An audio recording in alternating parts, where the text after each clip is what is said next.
Hi everyone! In this video, I will explain to you how to fix communication error in Dragon Ball Sparking Zero. First step is update the game if it has a new update. Check if there are any official patches or update for the Dragon Ball Sparking Zero, especially if it is a newly released game. Patches often fix connectivity issues and bugs reported by players.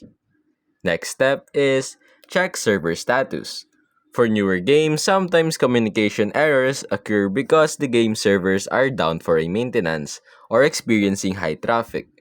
You can check the official server status on the game's website or social media channels. Third step is to verify game files. If you downloaded the game from a launcher like Steam, try verifying the integrity of the game files. This process will check for any missing or corrupted files and replace them automatically. Lastly is to run the game as administrator. Right-click on the game's shortcut and select Run as administrator, and also check your internet connection. Communication errors can sometimes stem from unstable internet connections. If you're on Wi-Fi, try switching to a wired connection for a more stable experience, and that's basically it.